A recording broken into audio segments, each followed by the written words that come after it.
Salam müəllimlər və müəllim olmaq istəyənlər. Mən Kurikulum təlimçisi Xalidə Bilzadə. Bugün sizlər üçün fen üstü inteqrasiya haqqında məlumat verəcəm. Fen üstü inteqrasiya haqqında çox qısa və vacib olan məlumatları nəzərinizə çatdıracağım. Bizim dərslərimizə qoşulmaq üçün sadə izahlarla rahat şəkildə öyrənmək üçün əlaqə nömrəsi ilə əlaqə saxlaya bilərsiniz. Fen üstü inteqrasiyada yadda qalsın ki, müəllimlər, real həyatı problem həll olunur. Yəni hər hansı bir situasiya veriləndə bu tapşırıq gündəlik həyatda mövcud olan və yaxud da aktual olan problem üzərində qurulmalıdır.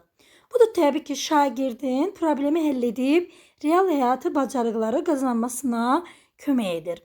Daha sonra təcrübəyə əsaslanmalıdır. Bu nə deməkdir? Yəni şagird təhlil etməlidir, müşahidə aparmalıdır.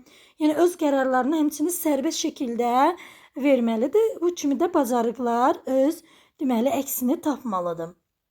Ən əsası da yadda qalsın ki, nəzəri bilik praktik olaraq icra olunursa, bu fen üstü inteqrasiyadır.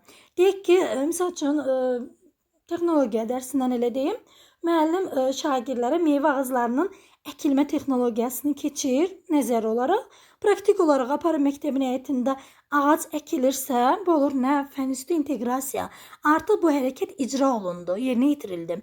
Və yaxud da deyək ki, şagird ictimai yerlərdə davranış qaydalarını keçib, müəllim şagirdlərlə bərabər bunu demək olar ki, praktik olaraq yerinə yetirirlərsə, bu nədir? Bu fen üstü inteqrasiyadır.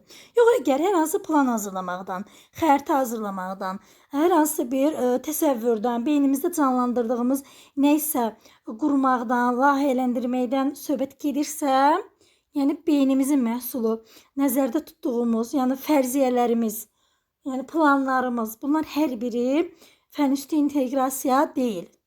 Yəni nəzəri bilik praktik olaraq icra olundusa, bu fen üstü inteqrasiyadır. Bu qədər müəllimlər, ümid edirəm ki, izahım sizin üçün faydalı oldu.